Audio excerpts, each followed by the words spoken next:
We are live. Oh, I think I've done you dirty again here, Kieran. 1 second.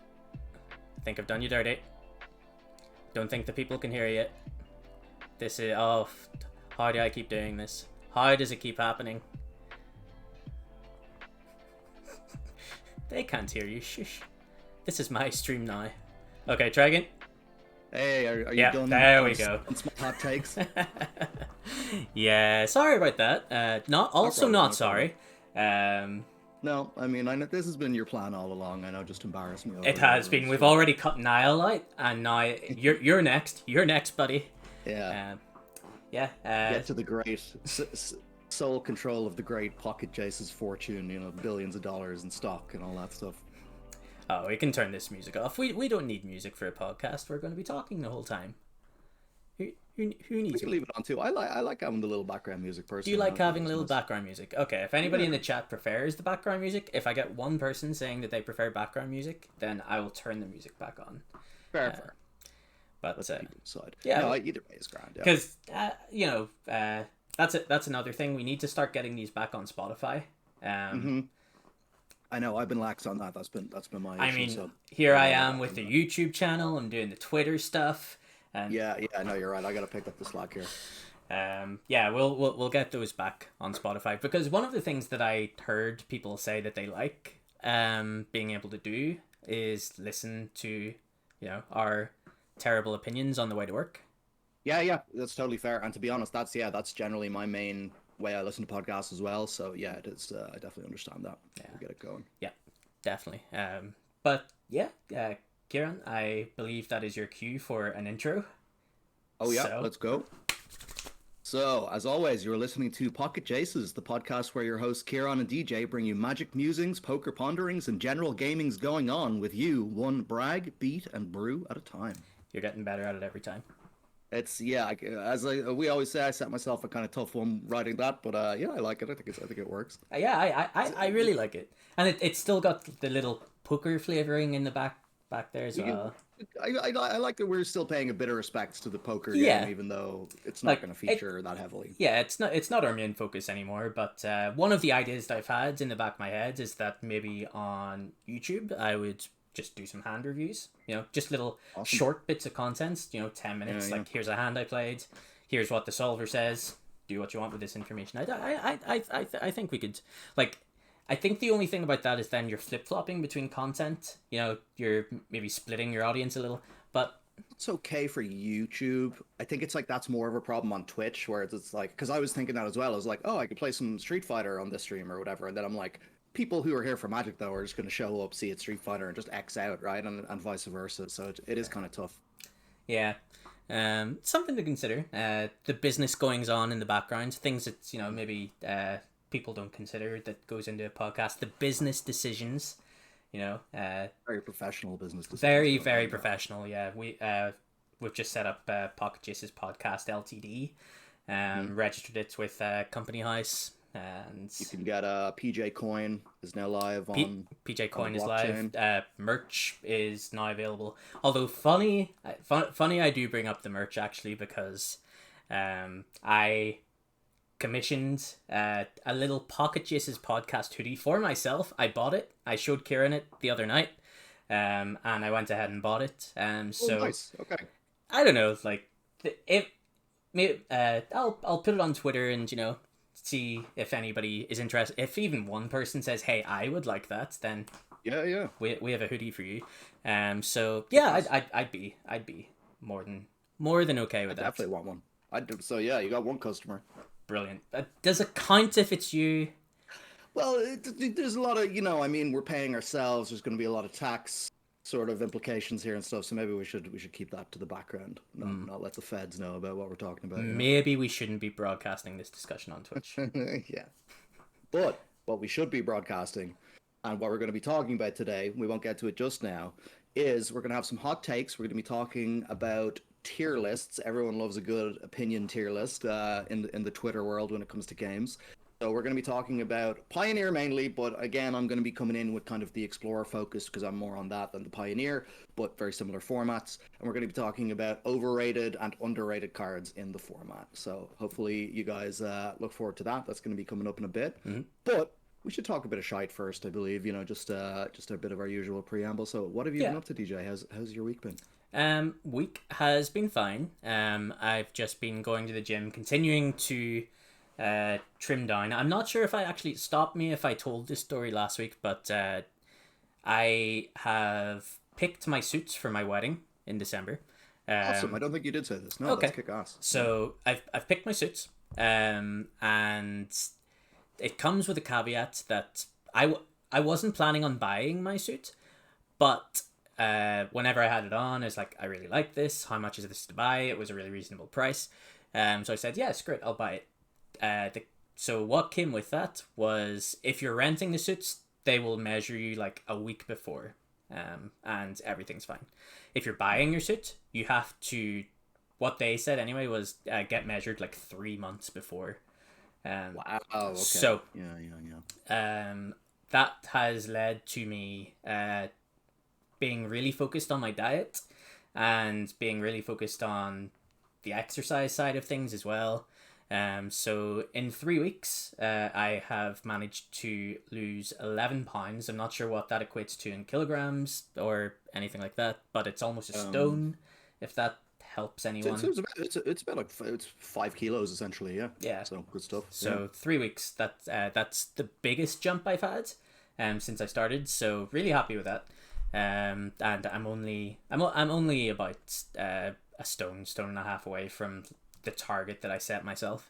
I don't think I will hit that in the next 5 weeks, which I have, but I think I'll get pretty close. And I'll be very happy with that. And then even if I do get like lose a little bit more, come December, yeah, it's not going to be the end of the world. Yeah, the end of the world, no. And you know, and then looking past the wedding and stuff, the great thing is you've set up this kind of sort of nice routine for yourself, and sort of hopefully it's you know, it's something you don't burn out on or whatever. And yeah, I mean, we're in August now, so that's been 8 months since I started this change. Come the wedding, it'll have been almost a year. So I'd like to think at that point I'll, you know, these are habits that I'm going to keep up. So yeah, I'm very happy with that. Other than that, I've been playing a lot of Pioneer. Anybody who is subscribed to the YouTube channel will know that we uploaded our first bit of YouTube exclusive content there. So if you want to go watch that, it's on our YouTube channel. You can find the link somewhere about on the page here. Go give us a subscribe as well, like the video, all that good stuff. Watch it as well. Without going spoiler free, we didn't win a trophy. There may have been one major misplay where I completely forgot about a Croxa in my graveyard, and I didn't notice it in game either. I didn't notice that I'd forgotten about my Croxa in game. It wasn't until I was watching it back to make sure that, you know, everything was okay before I went up on the YouTube, and I was like, oh, I cast Croxa. I have forgotten about this, haven't I? Oh. Well, but maybe the thing is, I didn't have 5 cards to skip it. Oh no, I did. I could have escaped this Croxa quite easily. Oh, yeah, it probably would have won me the game. Mightn't have won me the match. It was against Mono Green, which is absolutely our worst matchup. I went in saying that matchup was like, you know, probably 60-40 in Mono Green's favor. It's not. It's like 80-20 or something. Yeah, really that bad. It's really, really bad. Game 1, it really is that bad, I think. Sideboard you can get it to pretty close depending on how hard you go on, you know, if you have like multiple extinction events, life being zombies, that kind of thing.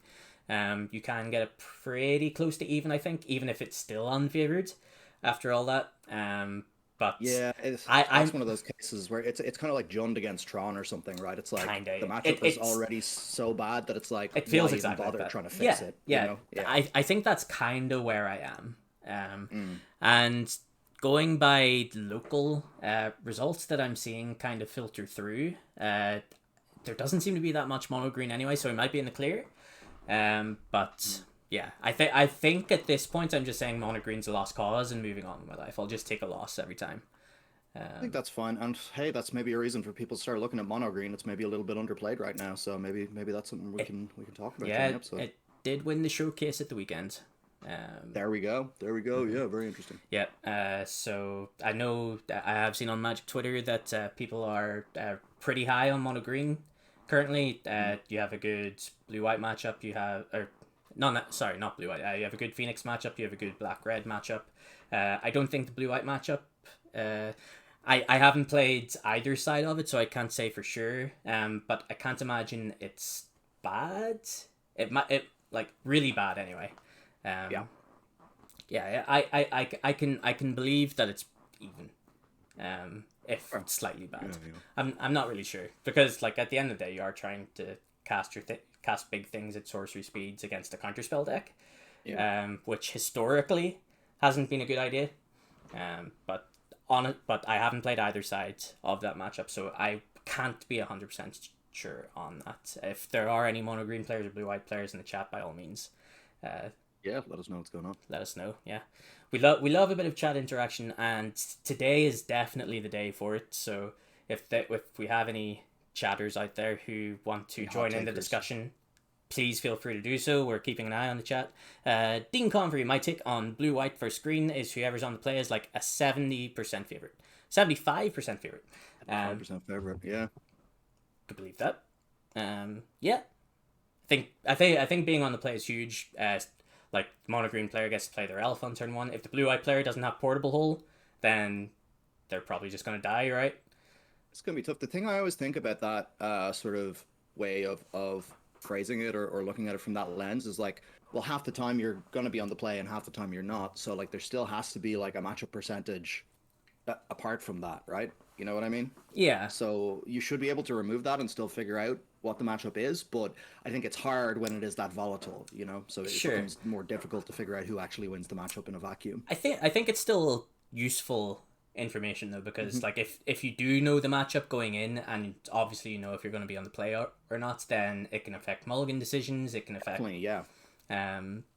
it can affect your play patterns in the first couple of turns as well. So Yeah, if you're playing the last round of a Swiss and you could ID, but you know there's going to be three blue-white opponents in the top eight, maybe you want to go for the win so you have the higher seeding against them. Yeah. You know, stuff like that. Yeah. Yeah. It's a good consideration. Unfortunately, it doesn't work like that on Moto. I was very pissed off in my first Premier top eight on Moto, where I came first in the Swiss to find out it doesn't matter and play draw is just randomly decided in the top eight anyway. I was Disgusting. like, God damn it.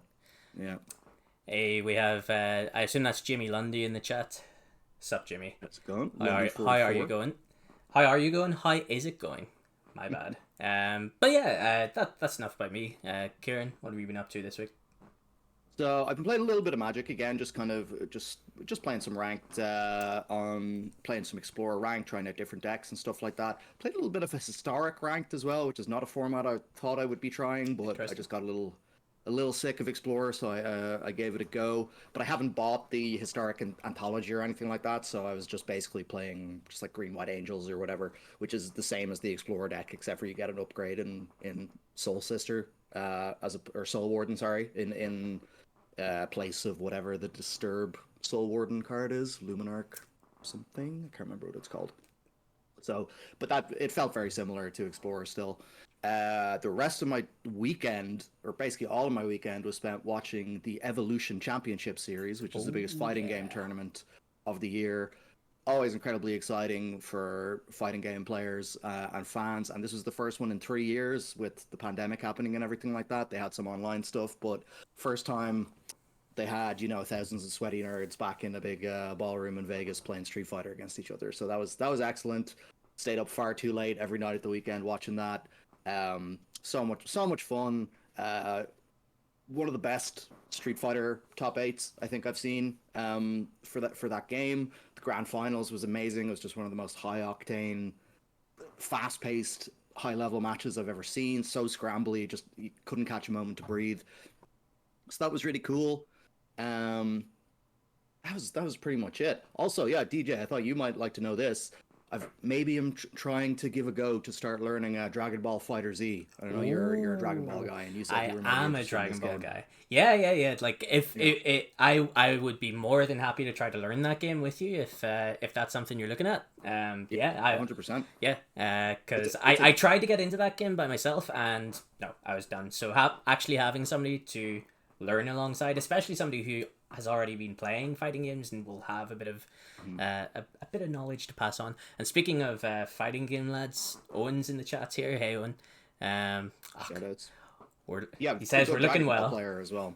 Oh sweet, Ah, yeah. are you well? You're looking well. Yeah, we're good, thanks. Owen, how are you? And yeah, let's do that. The three of us, let's learn some Dragon Well, Ball. Take the world by storm. it's a good time to learn it too because just at Evo this weekend, the developer Arxis announced that they were upgrading the netcode significantly. They added rollback netcode to the game, which, if you're not a fighting game player, probably means nothing to you. But if you are a fighting game player, it's like the holy grail of good netcode. And there's a lot of kind of older or games from the last few years now that didn't have it initially, and now the developers have finally copped on that it's so important to so many players to have a good online experience that they're going back and adding rollback to the game. So yeah, so Brilliant. that should be coming pretty soon, I think, to that game. So that will usually mean like an influx of players, and you'll have better games online. You'll have a better experience and stuff. So that's kind of one reason I'm looking at it. But oh, screensaver screwed up there. Yeah, sorry, I think my monitor just turned off for a sec. That the professionalism is through the roof here at Pocket Jaces Yeah, Podcast. We can can still you hear still hear you. me there? Can still hear you. Okay, Can cool. still see you. So Okay, my Discord has frozen. I can't see that's you anymore. that's Um, so good. Yeah, but I was just gonna say that yeah, so far you have to pick 3 characters in the game. So far I have only done anything with Piccolo, so it's gonna be a while before I have 3 ninjas to actually work with. Brilliant. Okay, well, I mean, will we just get stuck into the tier? We have a fair few cards to get through here. Some of them have been chosen by us. We have lost Kieran. I am your sole host. I have done it. I have taken the podcast by storm. It's all mine. Bow down to your Lord and Savior. It is me, DJ Carson, the one, the only. Damn it, he's back. I'm Damn it, back. he's Yeah, back. Discord was very unhappy with me there for some reason. I'm not sure what was going on. Okay, it should be good to go now. Oh, thanks very much, Owen. Giving us a host. Yeah, that's amazing. It's our first ever host. That's amazing. Awesome. Thanks very much, Owen. And we also have a follow from Nebbington. Thank you very much for following. Thank you, Nick. Even if you did only follow for the brief moment that I was in charge, Oh, you're taking that stat under consideration here. you know, we got a follower when Kieran was gone, and it was all mine. I'm just saying. That's fair. That's fair. But yeah, what I was saying, we have loads of cards here to get through. Some of them have been chosen by us. Some of them have been chosen by our lovely fledgling community of Street Sharks. So shout out to the Street Sharks. And yeah, let's just do it. Let's just get Bomb into it. Let's straight. Let's just bomb in. Right now it's my turn to be unprofessional. There we go.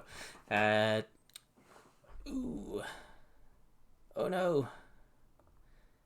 Right, hang on. Alright, Kieran, I'm gonna have to stop sharing, I think. No worries. Okay, it's not too big of a deal for this anyway. Yeah, there we go. Alright, it's fixed our webcams. That was the main problem. So. Okay, cool. Yep. Right, we're back. Let's do. Jimmy, I already see a stupid card. Well, what card is first? Well, yes, that is Archon of Emeria first, so let's talk about it. Archon of Emeria, 2 colors in the white, 2/3 flyer. Non-basic lands your opponent's control enter the battlefield tapped, and each player can only cast 1 spell per turn. I am of the opinion that this card is underrated. It just doesn't really have a great home at the moment. Like all the white-based aggro decks that you could see this card being played in are tribal. So the Archon doesn't quite fit into obviously the spirits or the humans archetypes. I think you'll see it. I think it's a really good sideboard option. It's just because there are a lot of non-basic lands running about right now. And we can probably lump in Field of Ruin into this discussion straight away because Field of Ruin is in the list here. And for the same reason, I think both of these cards could actually be really good. Archon of Emeria just doesn't have a home yet. Field of Ruin only really sees play in blue-eye control, but I don't think I've ever really seen people playing for Field of Ruin. That could honestly be pretty good. If you look at a lot of the Pioneer decks at the moment, like there aren't that many that are running, loads and loads of basic lands. Black Red only runs 3 at the very most. I've seen lists that only play 2. The only deck that I can think of off the top of my head that runs a lot of basics, Mono White Humans. So I am of the opinion that these cards are underrated currently and could just be really good. What do you think? Yeah, agree. Just for the audio audience, the audio-only audience that eventually will be hopefully listening to this. So we're looking at a tier maker website. We can put a link to it once it's done. The full thing in the description for you guys listening in the future. And our tiers are just simply overrated cards, just right, underrated, and not rated. Which I presume means we do not rate them at all. I think trash. Yeah, this could also be seen as just right, but just right I think implies that, the card's good, but it's not over or underrated, whereas not rated is this card's bad, why are we talking about it? Yeah, exactly. So just for the audio listeners there. Yeah, so I guess let's start. Archon of Emeria, I'm happy to say underrated as well. I think the card is very good. It's a monster hit in some matchups off Collected Company on turn 4. Like it can be absolutely backbreaking if you can resolve that against control or something like that. Yeah. Field of Ruin, I also agree. In a really good place right now. Like you said, against Black Red, like their mana sinks are like almost all to do with their lands in the late game, right? Like you have your creature lands and your Castle Lock Twains, which both go very far into winning those long grindy matchups. Absolutely. So yeah, and yeah, as Dean says in the chat, I think the rule of law effect is the main draw to the Archon, meaning that players can only cast 1 spell every turn. Again, just very strong against certain decks. Makes stuff like, let's say with Greasefang, if you don't already have, the combo pieces set up, it's gonna be very hard for you to. It means you have to do it over 2 turns. Exactly, yeah, which gives them time to interact, which can be a killer. Also, Greasefang, a deck with 3 colors that plays a very greedy mana base, and I think maybe only 1 basic swamp or something like that is what they play in Mardu. I'm not sure. Yeah. So Abzan is the Greasefang deck du jour. In Pioneer, but it's largely the same there. It's still a greedy mana base. And you're right about the manlands, the Castle Lock Twins as well. And then there are other combo decks that the rule of law is really good against there as well, like Hidden Strings, Lotus Fields, Grinning Ignis, which has been seeing a little bit of a rise in popularity as well. It stops that. And I want to briefly talk about the bullshit I saw in a league recently where my opponent played a Bolas's Citadel with a Prosperous Innkeeper in play, and then played a bunch of 1-mana guys and killed me eventually. That's a pretty good one. Yeah, so they killed me with a Blood Artist in the end and a Sack Outlet once they got a billion guys on board. I just wanted to vent about that because it was equal parts awesome as it was bullshit. It would stop that as well. It would stop that right in its tracks. Archon of Emeria, very happy to stick it in the underrated column, and I'm just going to throw Field of Ruin in there as well because I think we've already talked about everything Field of Ruin really does and why it could be considered underrated currently as well. Yeah, I'm happy with that. I think just coming from the Explorer side of things, I would put in Explorer, just if we're keeping track of that to a minor extent, I would put Field of Ruin as just right, because I think we are seeing a lot more blue-white decks with 4 Field of Ruin in Explorer. And also, there is a non-zero amount of that mono-red Golos Cleansing Wildfire deck with Cascading Cataracts and Darksteel Citadel, so it's like 8 Rampant Growth draw card effects, essentially. They usually play 4 Field of Ruin as well and just have some pretty decent land destruction. But yeah, I agree, in Pioneer it sounds like more underrated. Yeah, cool. We've got Dean in the chat saying there's nothing greedy about Abzan's mana base. I just want to clarify that I don't mean greedy in the sense that it can never cast any of its spells. I'm more talking about that it's a 3-color mana base that isn't playing any basics. That's more what I mean. Alpha Horizon in the chat. I love checking people's basics with Field of Ruin. Oh, it's the best. It's absolutely the best. I Especially when you know the format well and you know this certain deck only has two and they've already played them both or whatever, and you just know it's just going to hit so hard. I love that feeling. And I also I think whatever basics your opponent chooses says a lot about them as well. Whatever basics they're Yeah, playing. Yeah, you can learn a lot. you can Also learn gives a you a lot. revolt trigger, not really relevant in the Field of Ruin decks currently, but you know, if you somehow have a fatal push Field of Ruin deck, you're playing blue black control or something like that. Yeah, if my opponent's yeah, it's fine. It's fine. We're going to move on to what could be considered. We're starting early with potentially the most controversial opinion here. Arclight Okay. Phoenix I'll let you overrated. lead on this one. Arclight Phoenix overrated. I think as an Arclight Phoenix enjoyer who has played a lot of Phoenix over the last year, I've played a lot on Arena, etc. etc. The loss of expressive iteration hit it really hard, but you know it still saw a lot of play. People picked up pieces of the puzzle, and it still seemed to be putting up results. But I think what we're seeing now, and having checked the results from the weekend, it only put up two top 32 finishes over the entire weekend. You know, people are now adding a lot more copies of cards like Unlicensed Hearse in their sideboard, which hurts Phoenix a lot. And Yeah. I'm now kind of thinking that Phoenix's popularity over the last, you know, month, 2 months, or whatever, was really carrying it over the line. And now we're finally seeing a shift where people are kind of realizing that that the deck is not as good as people made it out to be. I don't know. What do you think? I agree with this. So I don't have much experience here apart from just watching some leagues and stuff like that since I've been playing Explorer. But I did feel like when Expressive Iteration got banned, I was like, oh, that has to be it for Phoenix. And I was very surprised that it seemed to be still being played at a very high rate. In retrospect now, I think this is just a pet deck for a lot of people that people just love playing. And so there's probably a lot of players who will just play it to death even when maybe it's not at its best right now, especially when like black red is the most popular deck in the format, and or was a couple of weeks ago. I don't know the stats now, and you're just having to deal within the main deck, you know, an unlicensed hearse and four trespassers and stuff like that, and then they can board into like even better hate post board. It just feels like I don't know really. I don't really know what you're targeting with this deck at the moment. I suppose control maybe is what you're hoping to beat. Um, but it just for me it doesn't really seem very well positioned. Yeah, so Yeah, I would have to agree then overrated. Yeah.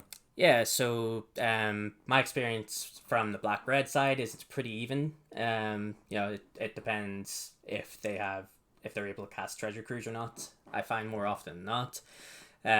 Your mono green matchup, I believe, isn't good. You know, if you're trying to attack with Bad three, one, right? Because it feels yeah. like that deck should be beating a ramp deck pretty badly. So I think the main problem there is Cavalier of Thorns. You're Hmm. trying to attack with a 3/2 and Ledger Shredder in the air, and that they're playing Cavalier of Thorns on Yeah. turn 3 or turn 4. And Cavalier also dodges like all your removal. It even dodges Lightning Axe. Like, why does it have to be a 5/6 so it can dodge Lightning Axe? Mm. So none of your removal matches up well against it as well.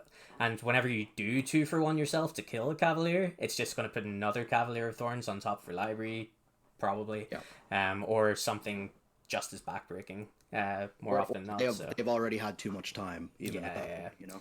yeah. So I think that's the main problem.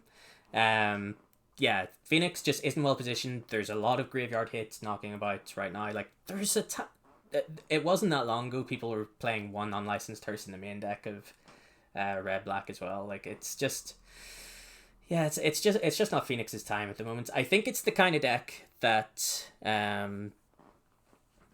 if a metagame is unprepared for it, it's like the whole dredge thing over again. This might be a lazy argument, but I don't care. I think it's true as well. If the metagame's unprepared for it, then I think you can do well, but I don't think we are quite there currently. I think Phoenix is a bad choice right now. I have a personal dislike for it having played it, and it's just a deck that can lose to itself, right? Like you can just have 0 copies of Arclight Phoenix in the top 30 cards, and your deck is pretty medium. Like, you're relying on Ledger Shredder at that point, and like Ledger Shredder's good, but I don't think it's going to win the game by itself. Yeah, like the losing to itself argument. I'm like, I don't know how, if that happens often enough to really be a factor, even though it's obviously memorable and a big feel bad when it does. Yeah, I think it's just not well positioned. I could see this being a deck to keep thinking about weekend to weekend, and like maybe I don't even know what the meta would have to look like for you to decide to pick it up again for that weekend. But yeah, no, I think you've convinced me pretty thoroughly. Cool. Arclight Phoenix, overrated for the benefits of people who will be listening on Spotify eventually. Overrated, a first overrated card. First overrated card, Arclight Phoenix. Okay, so we have our first community suggestion here. Thank you, David Wolf, former the chat. Thank you former editor of the show, friend of the stream. Thank you very much for the suggestion. Subscriber, or one subscriber possibly at the moment. Oh, subscriber! Yeah, my goodness. Thank you very much for the subscription. I didn't see it come through. I would have remembered that, but yeah, that's awesome. Cavalier of Thorns. So for people unaware, Cavalier of Thorns, 2 green, 5/6 with reach. When it enters the battlefield, look at the top 5 cards of your library, and you may put a land from among those cards onto the battlefield. And when Cavalier of Thorns dies, you may put target card from your graveyard on top of your library. So the argument, maybe Dave in the chat himself would like to make the case for his reasoning that this card is overrated. But I think I agree. In the sense that the card itself is like pretty medium, but the role it fills in that mono green deck is really, really powerful. Does that make sense? Like, it's triple green for Nykthos. It's a huge body, a huge wall that's tough to get through. It finds more copies of Nykthos. And when it dies, it can get you a Nykthos. It can get you more Cavaliers. It can bring back Planeswalkers. Yeah. Cavalier, which again is just recursive, right? It's just fueling itself even more. Yeah, I agree. I think it's just a fantastic role player. My instinct would be to put this at just right. Yeah. To be honest. Yeah, I think that's my instinct as well. I get that it's not really powerful, but it's sort of like, okay, the power level of Fable of the Mirror Breaker is higher in Black Red or whatever, and in every deck it's in. But again, it's just doing so many things for you that I feel like Cavalier of Thorns is sort of in a similar place in this deck. If that makes sense. Nope, I agree 100%. I think there's a meme we're missing because people are talking about in the chat about Frog him off and frogs. There are frogs going on in the chat, so I feel like we've missed a meme potentially here. I'm going to stick this in just right for now, but yeah, Cavalier of Thorns, just right. And I think it's good to talk about these cards as well that are just right, not just like these overrated, underrated ones. We can actually have the discussion as well, and just see kind of how we feel about it. Very good. So next one also comes from Dave Wolf, Govanen, Chandra, Torch of Defiance. I believe, Dave, you had this as overrated. As a red-black enthusiast, I am going to argue for this being just right. I don't think I think for a card to qualify as overrated, people have to be saying like, this card is great. I don't think I've ever heard someone saying like, oh, Chandra, Torch of Defiance is like the best card in red-black or one of the best cards in red-black. I think it's... No one plays 4 copies, right? Yeah. I think it's somewhat accepted that this is just like the best thing for us to be doing at 4, and even then we only play 2 copies. We don't care about it that much. Otherwise we would be playing the full complement of 4. Yeah. Chandra is a card I've loved since it was printed. I played a lot of it in Standard, loved it there. Kind of was a bit disappointed where it sort of disappeared after Standard, sees a little bit of play in Modern and kind of bad red prison decks and stuff like that, maybe, and then Legacy in the same decks, and and then you see it splashed around here and there in whatever kind of decks. But it seems like Pioneer is a good power level for it, and even then, I feel like in red black, it kind of only has its place in red black because it's surrounded by the critical mass of quality cards and 2-for-1s that actually let it not just be a bad expensive removal spell that it turns out to be in so many other decks and so many other formats. Like your opponent is like going card for card against you for so often that like this is the deck that I've seen Chandra actually stick on the board on the most if you play it at the right time and actually become a powerhouse and win the game. Like apart from maybe in standard, if you were on the play or something like that on an empty board and you know just cruise to an ultimate. This is the first time I've played Chandra since standard, and I've actually gotten like a couple of ultimates off not that infrequently. You know what I mean? It's just and even when I don't, it's like I'm getting like 3 flips. The +2 mana ability is like at its best in this deck compared to any other Chandra deck I've seen, just because we have so many great mana sinks. And because we're throwing away our land so aggressively because of Fable. So for that reason, I think it's like, but the thing is, it's only played in that deck, right? So for that reason, I'm like, maybe it's very slightly overrated because it's like, it just turns out to be a good role player in red black, and it has a very special cast of cards around it that let it do that. But I think that's closer to just right than overrated. Yeah, I'd agree with that. I don't think I have much more to add to that. I think this is one of the better Chandra Torture Defiance decks I've played. I think it's much easier to, like you say, play this and not have it die immediately. I do also agree that I have activated the +1 to add 2 red mana way more than I ever have before, but just because it's so easy to play Chandra and then the next turn go Fable plus Bone Crusher Giant, Fable plus Graveyard Trespasser, you know, just because we have all those quality 3-drops in the middle. Or just on turn 4 +2 mana and stomp their 3/2 or whatever, and then you have a 5 mana Chandra instead of a 1 mana Chandra, you know? Yeah. Loyalty, rather. Mm-hmm. Yeah, that is a play I've made many times as well. So I think Chandra's just right. I don't think it's the greatest card I've ever seen, but I also don't think it's bad. That's all. I think it's just right where it is with the 2 copies. You want a not rated Chandra? Let me tell you, I've been trying Chandra Awakened Inferno in the sideboard of red black. Now that is a piece of garbage. That card. Let's not spend too much time on that piece of trash. Hey Jimmy, got Jimmy Comerford in the chat here. He wants us to cycle back to Cavalier because he had to type out basically an essay about why Cavalier of Thorns was God tier.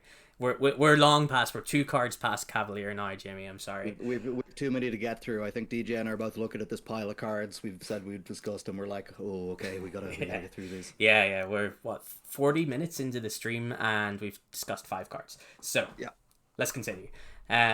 Collected Company. This was suggested by Brandon. Brandon Downs, our American friend. Thank you very much, Brandon. Collected really Company. Like the suggestion. Yeah, really like the suggestion. Yeah. So if we had done this stream last week, I think this Collected Company would have been slam dunk underrated. One of the most underplayed cards, in my opinion. Then tournament results came out at the weekend, and Collected Company decks had a really, really good showing this weekend. So there is definitely an argument to be made that this is now just right. But yeah, what can we really say about Collected Company that hasn't already been said? You know, for 4 mana at instant speed, you can get 6 mana value worth of guys onto the battlefield. There are loads of great creatures that have enter the battlefield effects. If you're playing it in spirits, you Collected Company into Spell Queller, as an example, when your opponent has a spell in the stack, can just be game ending. Similarly with Rattle Chains, if they're targeting one of your guys, just getting more lords onto the battlefield to make your team huge. The human side does that with Thalia's Lieutenant as well. The best Collected Companies I've seen recently have been hitting another card that we'll talk about a little later, Extraction Specialist. Ridiculous. Absolutely ridiculous value. Collected Company, really, really good card, and I hope this isn't a false dawn for Collected Company because I really like the cards and I think those decks are really good. Yeah. I think it's not, and I also think I would maybe still call it underrated. I think there's still more space for different collected company decks in the meta. Obviously, Explorer is different and less powerful, but like there you have like the Green White Angels deck. You have like the Green Stompy deck, like the non sort of big Nissa ramp deck. I'm not really sure if you see that so much in Pioneer, but another great collected company deck. Gruul Beatdown has its place in the meta if Klothys is particularly good and you want a different Embercleave deck than Mono Red for some reason. I just think this is like Pioneer is such a big format with like so many homes for collected company that like yeah, it put up a couple of great results at the weekend. It won one of the challenges and came second in the other, I think, with two different decks. But I still think it has space to grow and to shine in the format. So I would maybe still call it underrated, but I'm happy with just right as well.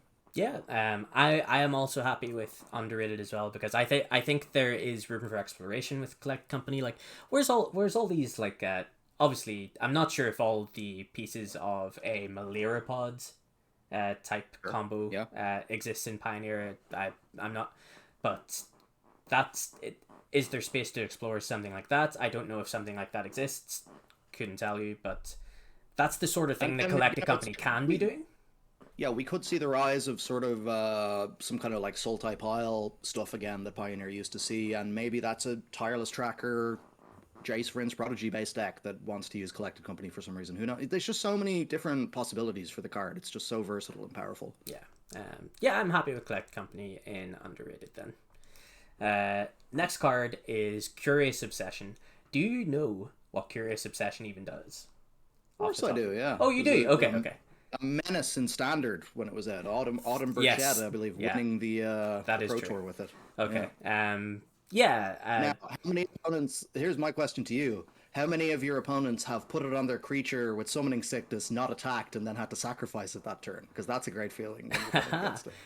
Absolutely nobody, because every single time somebody has cast Curious Obsession against me, it has been on turn 2 after playing a 1/1 flyer on turn 1, and there are Yeah. no exceptions to that. Curious Obsession, so For those who I. don't know, do say what it does, I Sure. suppose. It is a single blue enchantment aura, and whenever enchanted creature deals combat damage to a player, draw a card. That's the main text. And at the beginning of your upkeep or of your end step, if you didn't attack with that creature, you have to sacrifice the enchantment. Yeah.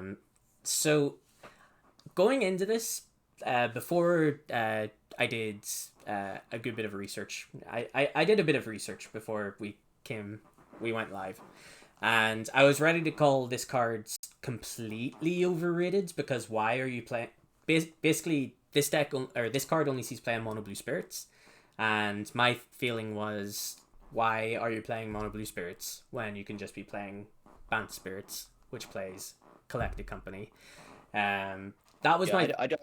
I know an Explorer. Sorry to cut in, but I know an Explorer rather than Pioneer. For one thing, Band Spirits doesn't really exist because you don't have Spell Queller.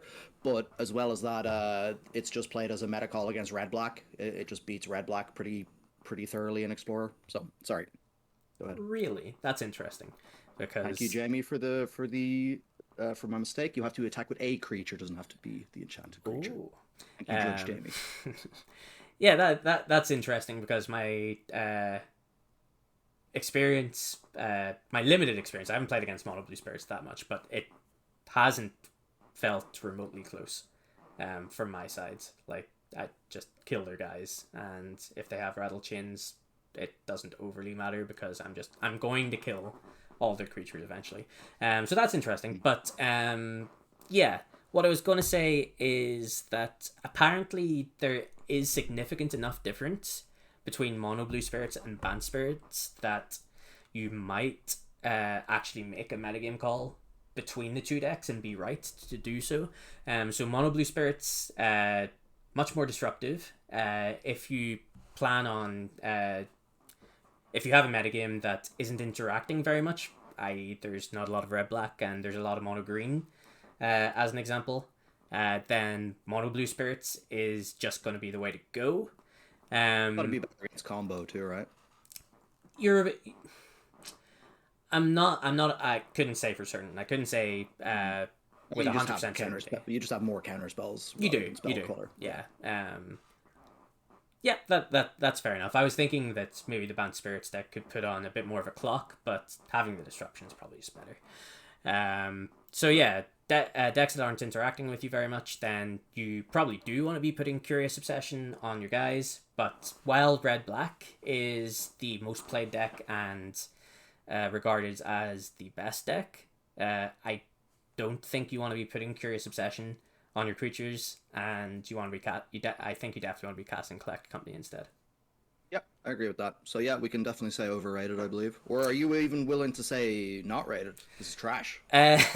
No. So I could have said that before. I did some research. I'm not. I feel bad putting in it overrated as well, because there are definitely reasons to want to play Curious Obsession. But I think right now, if you're playing Curious Obsession, you might be making a mistake. So yeah. Joe 124013 in the chat there. Yeah, I mean, I couldn't agree more with what you said there, Joe. Joe just saying that got hurt by Red Black. And yeah, I couldn't agree more. I do feel bad putting Curious Obsession in overrated, but I think we'll go there for now. There are definitely going to be times when you can put Curious Obsession on your guys and feel really good about it. So next in the list we have Deathrite Shaman. That's a name I haven't heard in a long time. I can't remember who suggested this, but thank you very much for your suggestion of Deathrite Shaman. This card is banned in Modern. Mm-hmm. It is legal in Pioneer. There is a very, very good reason this card is banned in Modern and not banned in Pioneer, and those are fetch lands. Yeah. Fetch lands are banned in Pioneer. Fetch lands are what made Deathrite Shaman, pushed Deathrite Shaman way, way over the top. In Legacy too. It's banned in Legacy. Banned in Legacy, yeah. This card is banned in Legacy. But we don't have fetch lands. We don't have the luxury of fetch lands in Pioneer. So Deathrite Shaman is... I'm almost tempted to say not rated. I don't think there are any avenues to explore really with Deathrite Shaman at the moment, just because of that. But we'll give it its airtime. Kieran, can you think of any reason you might want to play with Deathrite Shaman? Like, I don't know. Maybe if like your entire meta is Greasefang decks, and you want more. No, I can't. I don't know. No, if you want Graveyard Hate, I don't know why you would play this over Unlicensed Tourist or Scavenging Ooze or the other options, cheap creature-ish options on the table. Is this played at all? It's not. No. It's obviously it hasn't been printed into Explorer yet, so I haven't seen it there. We have been talking about cards that currently don't see play, like Archon of Myria. I haven't really seen Archon of Myria at all, and I do believe it is underrated. It's just about finding the right home. Is there a home for Deathrite Shaman anywhere? I can envision a world where, there's like a dredge type deck. You know what I'm saying? Like Deathrite Shaman really shone. Creeping Chills and all that stuff, yeah. Not even necessarily with Creeping Chill. So back in the standard days when Deathrite Shaman was really obnoxious, there was Junk Reanimator, and it played a lot of cards like Grizzly Salvage. So it's definitely going to be in there. I get some kind of I mean, I don't know. Maybe you put it in Abzan Greasefang then. You're already playing Grizzly Salvage. Does it have a home in Abzan Greasefang? Untapped potential. The extra mana it gives you. You don't. You know? That's kind of the thing. Like you don't really need extra mana. So like, and you don't need to attack your opponent's graveyard either, and you're not really grinding them out. Like and like it's not even like a sideboard consideration because there are better cards for targeting sideboards than Deathrite Shaman. So I'm tempted to put Deathrite Shaman in not rated, but there could be a world where as more cards get printed, as time goes on, there definitely could be a world where Deathrite Shaman gets out of hand. But currently, I think I'm happy with not rated. I think not rated, but I think it's totally fair enough to draw attention to it. It is, a powerful card in a vacuum that might have its day in the format at some point. So, yeah. Cool. Okay, next card. Embercleave. So, I think I've put Embercleave in here as a representation of Mono Red as a whole. Mm-hmm. I think Mono Red's pretty good. I think your red black matchup is unfavored, but it's not unwinnable. Your mono green matchup I feel like should be really good because the way you beat mono green is by going under them. Mono red does a really good job of doing that. Your blue white matchup isn't unwinnable. Your Arclight Phoenix matchup is pretty good, for what I'm led to believe. So like those are like the top 4 decks, and your worst matchup is red black, and it's not unwinnable. Mono red also does a really really good job of absolutely destroying like fringe decks, like fringe playable decks. Mono red just wipes the floor with. I agree with that. So I think Mono red is pretty good and in not a bad spot right now. And I'm using Embercleave to represent Mono red as a whole here, I think. But Embercleave is like just a good card that maybe deserves a bit more recognition. Yeah, I think it's probably just right. I think maybe slightly overrated still. I feel like if we're talking about the specific card rather than the deck, it performs pretty poorly against red black and against control, probably just because of the amount of single target instant speed interaction those decks have. Yeah, so I would counter that with the instant speed removal from red black is Fatal Push and Stomp. Colligan's Command, very importantly, against Colligan's Command if they're playing it. Like yeah. you don't see Colligan's Command that often, but the other two, if you put Embercleave on Anax, for example, it has 3 toughness, dodges Stomp, and it has converted mana value 3. So it forces wars in standard. the Anax Embercleave combo, I remember it well. Yeah, it forces Fatal Push to do that little bit more work. So that's your avenue to winning that matchup. And the same with blue white. They play Wandering Emperor, they kill one of your guys. Okay, I'll Embercleave this guy. Yeah, like in my Explorer build, I'm playing 2K Command in the main, and I'm playing 2 Bedevil in the side, so like Embercleave is a bit of a joke. Oh, there's no Dreadbore in Explorer though, right? No Dreadbore, no. And Dreadbore doesn't kill artifacts. What a card. Anyway, no, but we're talking about a different power level there, obviously. Yeah. I don't know. Yeah, I'm happy to put it just right. It seems about just right. Yeah, so if we're talking about the card Embercleave, I'm happy with just right. In fact, that's what I will do. Okay, but if you think maybe mono red as a whole is underrated, we'll respect the tier maker and we'll respect what we're doing with the tier maker. So Embercleave itself, just right for the benefit of audio listeners at home, but mono red as a whole, I think is underrated. Bit of a sleeper deck. Okay, cool. Yeah, I'm happy to say that. Cool. Okay, next card on the list is Esseka's Chariot. So this one, pretty bullshit. I think we can. Card. Yeah, I think we can all relate to being on the other side of the table of an Esseka's Chariot and thinking, "What the fuck is this card?" It gets played against you at a pre-release and limited, and you're like, "What?" It doesn't work. Yeah. Oh, Oh. Okay. Well, I'm dead. In historic and standard, in alchemy standard, right? It only makes 1 cat now. But it's crew 2 instead of 4. Okay. So, but 2 cares about alchemy, right? A nerf. Yeah, exactly.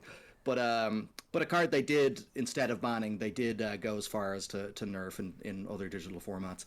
Yeah, this card's strong. Where are its homes currently in Pioneer? Abzan Greasefang. Okay, makes sense. Yeah. Yeah. So it's Parhelion 5 through it.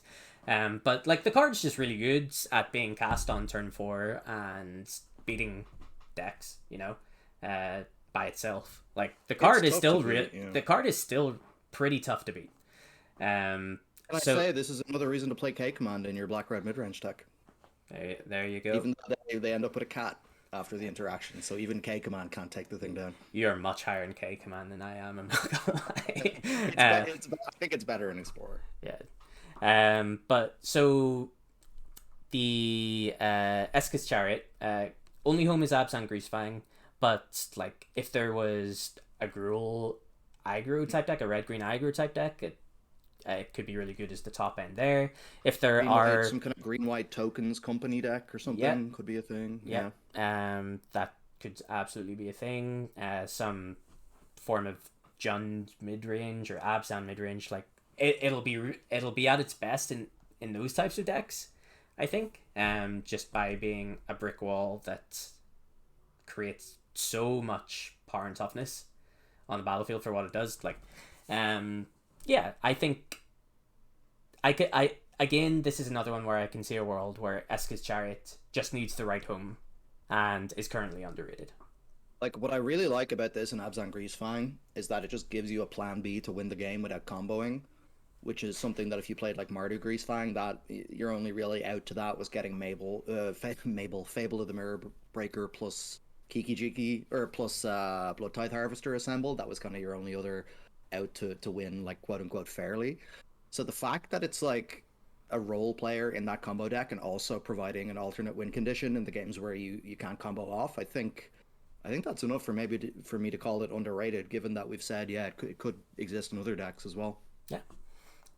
Cool. So the Chariot going in underrated, and I just want to call out Dean's message in the chat. Parhelion 2/2. Ooh, Eska's Chariot. Eska's Chariot. Parhelion 2 the second. Cool. So next card is Extraction Specialist, one we've already touched on a little in our collected company discussion. For the benefit of anybody who may not know what Extraction Specialist does, it was a pretty recent printing, but 2 and a white, 3/2, lifelink. When it enters the battlefield, return target creature with mana value 2 or less from the graveyard to the battlefield. That creature cannot attack or block.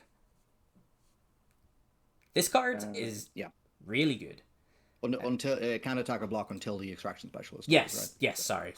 Yeah. Until Extraction Specialist leaves the battlefield.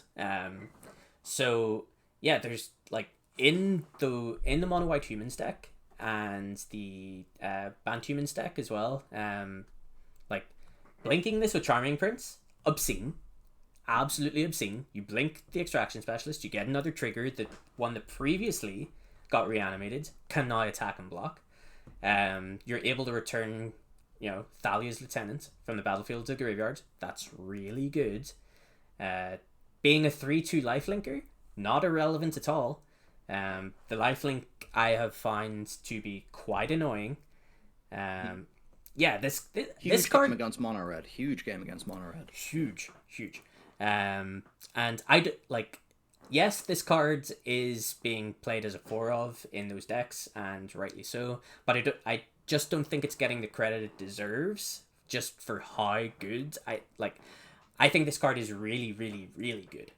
I think it's really good as well. I was playing so sort of green-white humans and explorers, just mono-white splash collected company, and this card was like an all-star there as well. It's a lot of the same interactions, but like bringing back a Luminarch Aspirant or a Thalia's Lieutenant or Thalia itself, you just always have so many great options, because like whatever you're playing against, there's always one problem 2-drop that your opponent just has to get rid of when you're playing a mono white humans deck, and the ability to just recur it so easily, like it's just not an issue at all. And eventually it will be able to attack and block again. They can't just keep a 3/2 beating them down with lifelink on the board forever. Exactly. So it's just so versatile. Hitting it with collected company feels disgusting. Oh yeah. Just a really good card. I want to close Magic Online and vomit all over the place every single time somebody casts Collected Company and hits an Extraction Specialist. It is never not amazing to do. Yeah. So I don't think I've ever hit 2, but that sounds like it would be a good feeling. I think we can kill multiple birds with one stone with this discussion as well, because we also have Adeline and Thalia, Guardian of Thraben, on this tier list. And I think the humans deck as a whole, it like you could argue humans is probably just right at the moment, but these cards in particular are all like, I think, the main reasons that those decks are as good as they are. And yeah, I don't know if I'm so high on Adeline in particular. Ooh, okay. That's coming from the Explorer point of view. I think it's fine, but it's a card I always want to Coco into, and I'm never happy casting for 3 mana, is how I feel about it. So obviously, like, a lot of this comes from my perspective as the red-black player, so I have that lens on. But being able to play Adeline and just attack and get the 1/1, like, that's you've already started to get the ball rolling in that way. So like, I am never happy to see Adeline on 3, even if it's just been hard cast. Okay. Because I almost like never want to play it a hard cast on 3. I find it's like always my worst option. So that's okay, yeah, yeah, yeah. that's interesting to know then. Like I find that yeah, like they play Adeline on 3, and then I have to dreadboard the Adeline, and they've got their 1-1 out of the deal. And just those small exchanges, and you're slightly behind. That's totally fair, yeah. I'm never happy to see it on the other side of the battlefield. So I guess we could maybe have created a disputed tier. I mean, no, but again, like I'm going to defer to you here because I'm mostly talking about Explorer, right? So I'm happy to defer to you. And this is a Pioneer tier list, so Okay, so Adeline, we're going to say is just right, but yeah, but I think it would go in a disputed tier if we had a disputed tier. Extraction Specialist, I think we're both agreed that this card is underrated. underrated. I fully agree. And I don't think we talked about Thalia enough. Thalia, like, just really good right now. Like, this is another card that I'm never happy to see as a red black player. It makes all my removal that bit more awkward. Like, my turn structures are just messed up completely because I have to kill the Thalia with the tax first before I get to do anything else. An absolute nightmare as a Phoenix player. Yeah. You can literally just blank your entire hand if you can't deal with it. Blue-white's not going to be happy to see a Thalia on the table either. So, and again, like, those are 3 of the 4 most played decks. So yeah, like Hidden Strings obviously isn't going to be able to. They're going to have to deal with it at some point. Grease Fang is kind of interesting because it's creature based combo for the most part. So they're going to be able to fight through with Alia. I feel like without that much trouble, but yeah. So I am very happy with Thalia to go in underrated currently, just because I think it's not overly getting the respect it deserves, and I think that one was suggested by a few people in the community. So. Nice. Thanks very much for the suggestion. Fatal Push. I'm gonna stick on my lighter. You are good. Fatal Push. So I believe this one was suggested by Govanen, Dave Wolf in the chat. Thank you again for the suggestion. Fatal Push. Where do we? This is interesting to me. So I think Dave, if you're still in the chat, Dave had this in overrated. Wow, that is a hot take to me. That is a very hot take, because I am very much of the opinion that this is like the best removal spell. Pillar of the format, kind of format defining card, I feel like. Yeah, Joe in the chat, Fatal Push is underrated. Like I don't know how it can be underrated because I don't know how people could play any more copies of this card, right? Yeah. Well, I mean, I'm playing Strangle. I want the 5th Fatal Push. That's true. I suppose. Yeah. You're playing a very bad impression of Fatal Push. And Strangle is still, in my experience, pretty good. So, I've been really happy with Fatal Push. I don't see how this card could be overrated. I would be closer to the underrated side of the spectrum for sure than the overrated, but I'm very happy to just put this in just right. I mean, it's sort of, yeah, in terms of rate, I don't feel like anyone is under. I don't. Yeah, I'm just. It's not making my brain work how it could be underrated. Overrated, I think, is worth thinking about. I'd love to hear Wolf's reasoning on that because I'm sure it is there. Wolf, obviously, friend of the show, ex podcast host of mine, and always has great reasoning for his arguments. So I don't know if he's there. Maybe we can circle back to it if he hears that. But yeah, I mean, it just feels like it has to go in just right based on these categories. Yeah. Yeah, like, I also need to point out, again, we have Pun Master Mobo Boyd in the chat again. It is a fatally pushed card. Oh, boy. Oh, boy. Okay. He's done it again. And Wolf does reply, he says, Pioneers 3 drops the format. I can see that, but I mean, fatal push kills 3 drops. It does. Yeah, like, you have to do a little bit of work, but the decks the Fatal Push is played in generally don't have to work that hard to do it, in my experience. I can see where you're coming from, for sure. Like, especially... Like, because we don't have Dreadbore in Explorer, I've been having to play, like, a Heartless Act in my red-black deck. and I've been like so unhappy with that. And it's like I would prefer a 5th Fatal Push over like any of the 2-mana black removal spells I have access to. You know, Never kill the 3-drop with it. never kill the 3-drop, and it's so always unlucky. So handsome, so unlucky. Yeah. I see where Wolf's coming from. But he's wrong.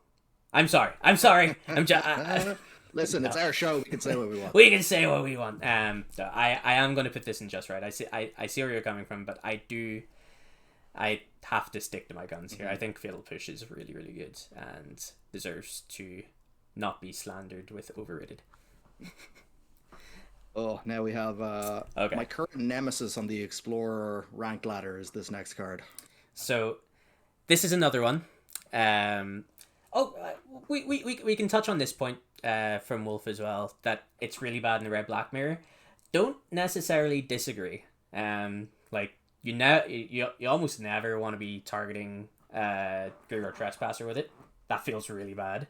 Because not only do you have to put in the extra work, you have to discard a card as well. That's bad. Yeah, Trespasser's terrible. But I mean, you have to be able to kill the Goblin token. That's the point I was going to get to. Yeah. Like, being able to kill the Goblin token is really good.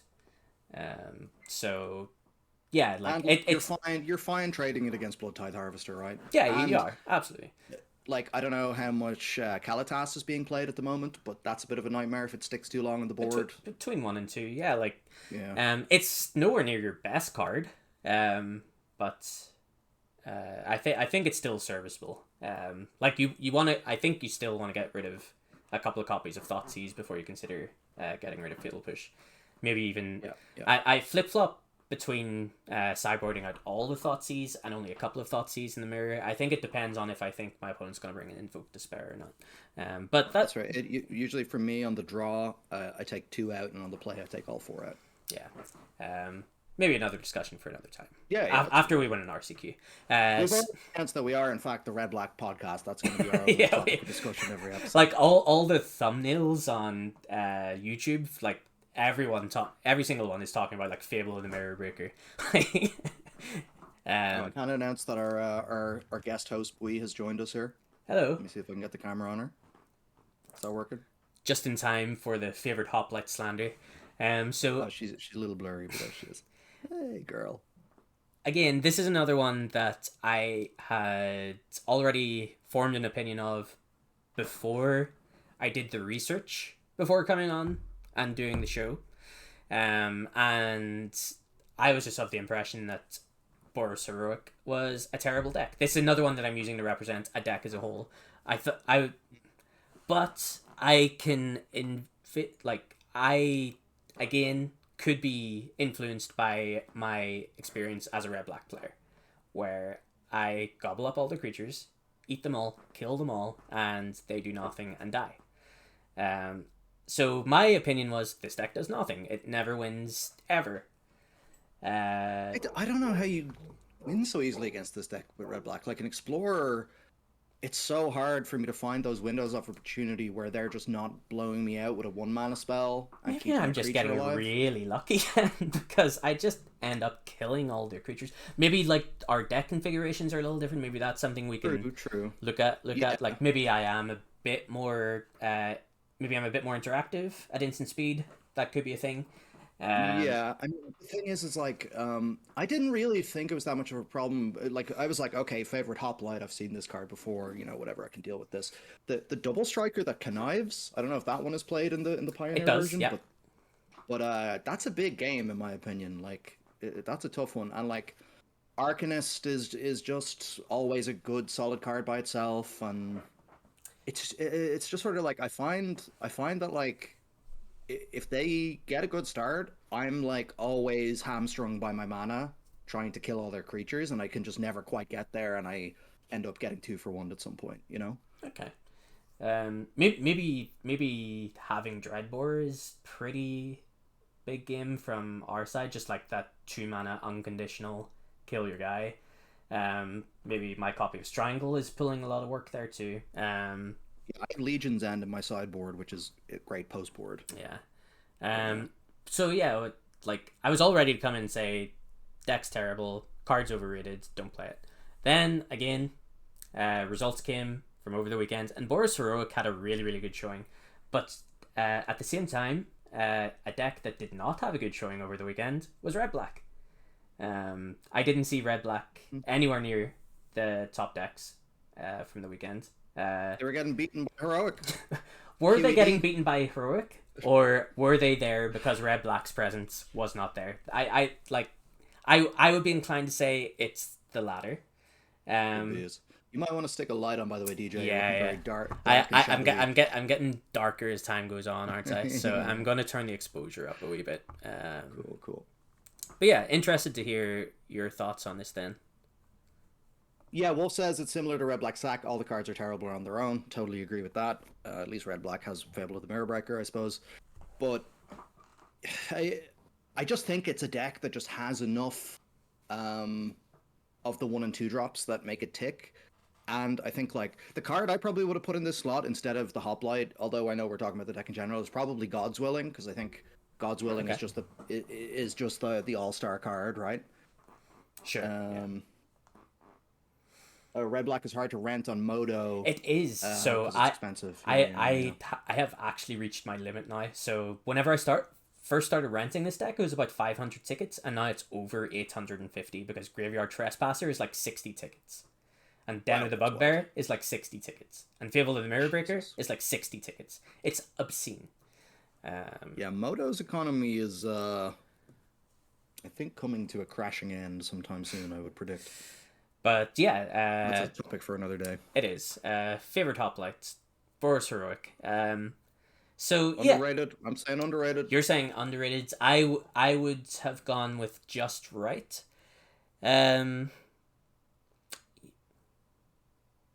It's a coin flip. Well, we'll go with underrated then. I'm happy enough to go with underrated based on the results from the weekend. Cool. Like I said, I was ready to come in guns blazing and say this deck's terrible, don't play it. But results speak for themselves. Can't argue with the results it put up over the weekend. So long may it continue, because I think I will eat that matchup for breakfast. That's totally fair. All right, card I love coming up next. Oh yeah, Dean in the chat. 60 ticks for an unplayable 3 for 3. So we didn't get the time to put in every suggestion. One of Dean's suggestions for overrated was Graveyard Trespasser, and I think you're ridiculous. And I think that's a bit.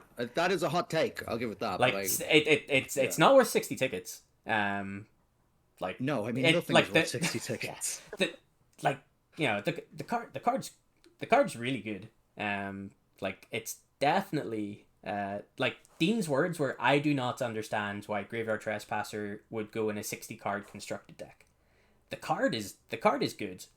Like it's just a great on the card is good. One that it's a disruptive 2 for 1 for 3 mana. It's a 3 mana 3/3 that's you have to work pretty hard to kill, and it's already gotten a little bit of value whenever it enters the battlefield. And against some decks, it just outright wins the game. Like against Phoenix, like comes down, best case scenario, you get a Phoenix out of the graveyard, and then they have to spend 2 cards getting rid of the Trespasser. Hopefully not discarding a Phoenix, to be fair, but like relative, like sort, it is. Yeah, whatever. So Govanen says, very unassuming when it was printed, but it really ties the room together. Yeah. I love that, because I think that's true, and this is kind of what I was saying about Chandra earlier, is like Bone Crusher Giant, Graveyard Trespasser, Chandra, Fable of the Mirror Breaker. Like these combination of like 16 cards in your deck just provide such like a crushing amount of 2 for 1 potential that like you're just going to play them out in some number each, and your opponent is just going to run out of cards like sooner or later. It's and these cards are all doing different things and providing different angles of attack and disruption and stuff like that. It's sort of the whole package together rather than the singular card. I think I agree with Wolf if that's what he's saying. Yeah. So following on from Mark in the chat saying, put a pile of marginal text on a Centaur Courser, put a pile of text on a Mind Rot, and I think you have a really good card. I think Go Blank. I think Go Blank's just good. I don't think it's like the best card you will ever cast. But there are just some matchups where it's really, really good. Another recent printing, so just in case anybody's unaware, 2 and a black, target player, or maybe target opponent, don't think it matters, discards 2 cards, and then that player exiles their graveyard. So, yeah, just like really, really solid role player against the control and combo matchups. What I do want to say about this, though, is that I think Red Black is only boarding in Go Blank against those matchups because there aren't, like, they have to take out quite a few cards and there aren't that many better options than Go Blank, but you're still happy enough to cast Go Blank. And then it's just an all-star against decks that are using Graveyard, like Phoenix. Yeah, exactly. I think it's like, I think Wolf said this before. I think I cribbed this from him in a previous episode where it's like they printed so many Mind Rot plus minor effect variations over the years, and no one ever took notice of any of them. None of them were ever standard playable for the most part.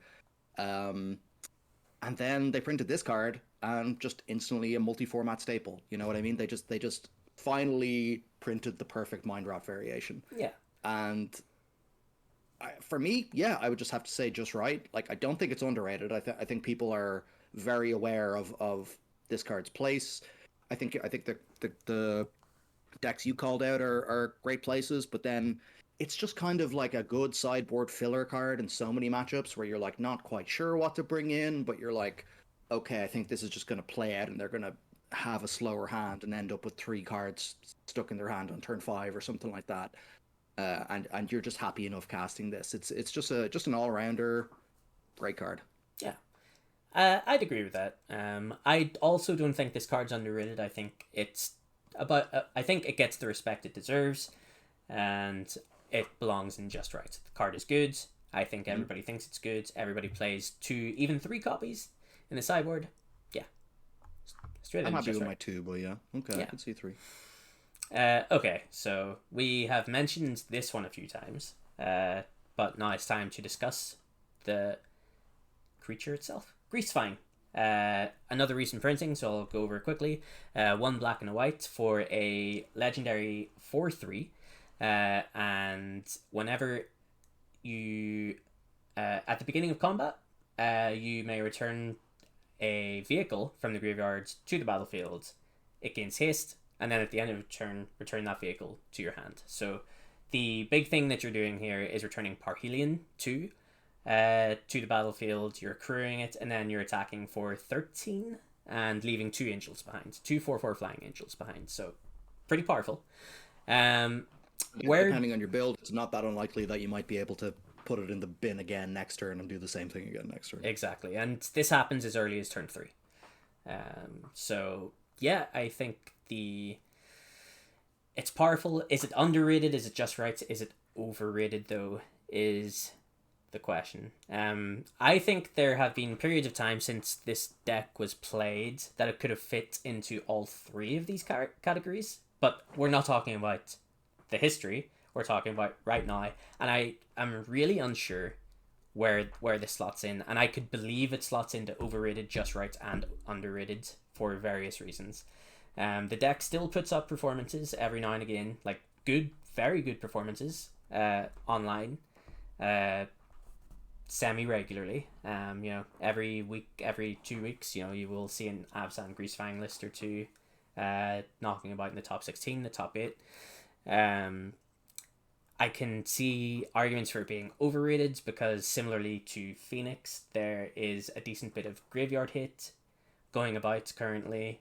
But I can also see it being in just right because Greasefang is a little more...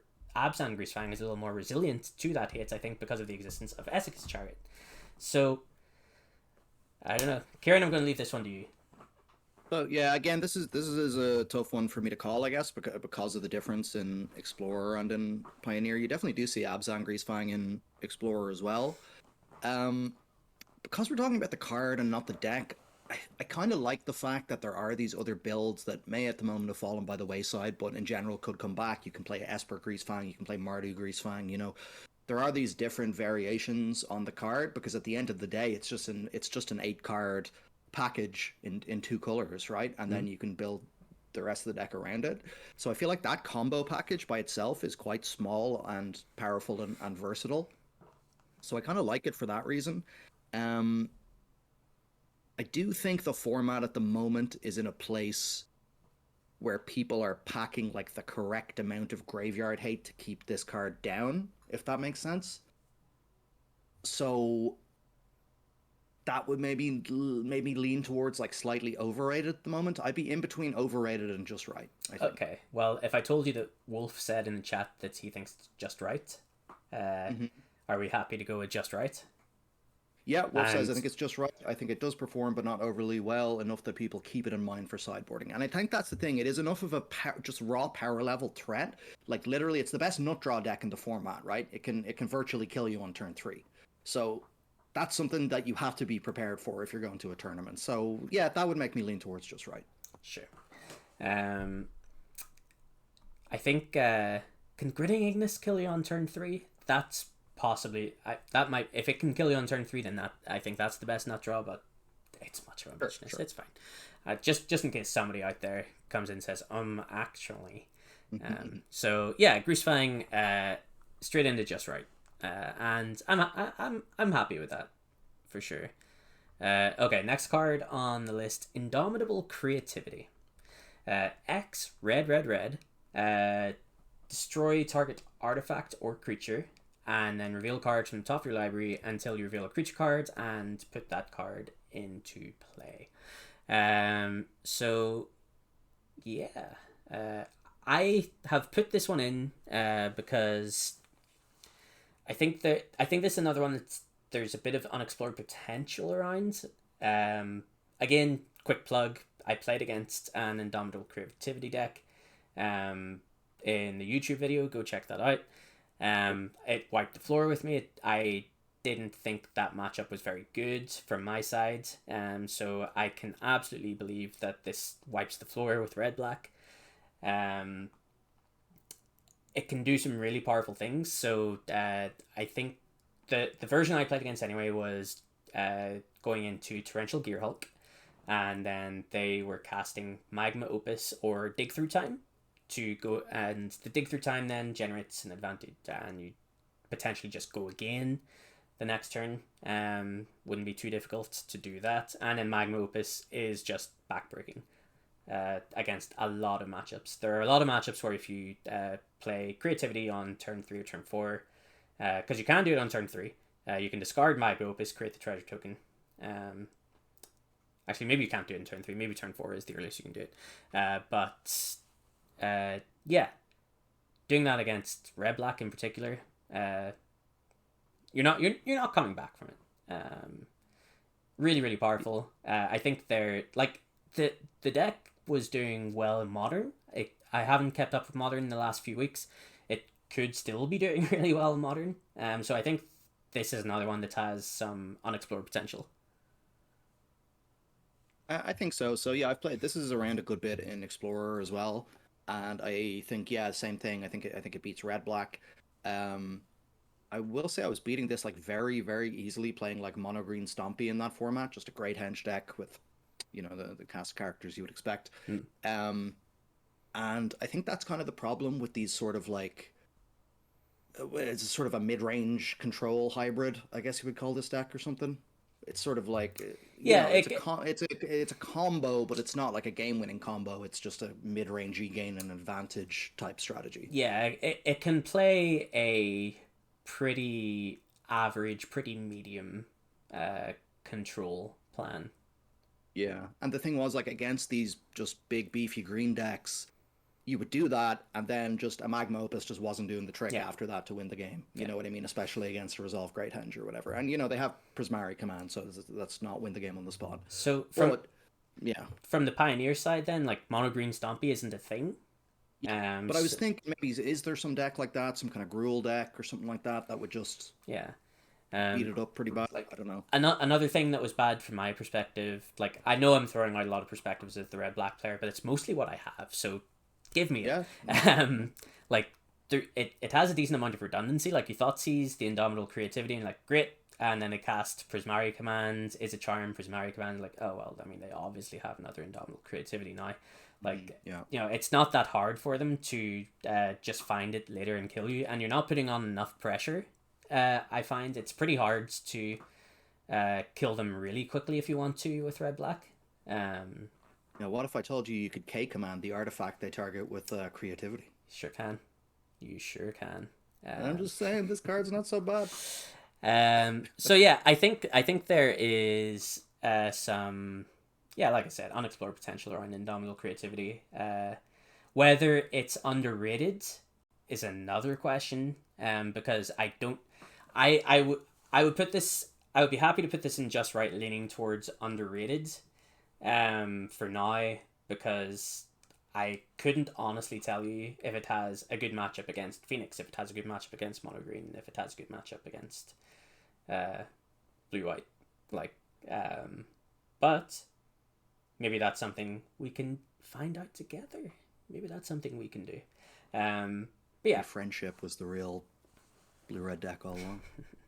So yeah, what do you think, tier wise?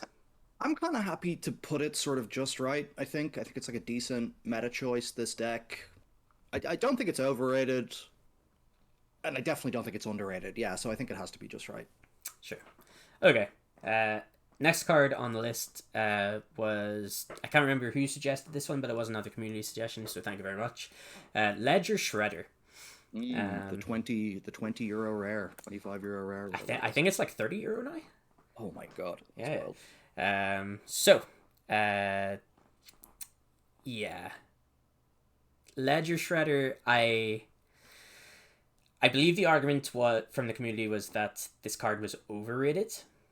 I can almost buy this because Ledger Shredder is in Pioneer only seeing play an Arclight Phoenix. And I don't think it has a home anywhere else. Explorer, it only got seen in the Esper Grease finalist, which was, I think, fringe at best anyway. So it's, it's much harder than Modern, for example, to slot this in a deck and have an overwhelming deluge of cheap spells. Deluge costs 4 mana. It's not that cheap. Shut up, you.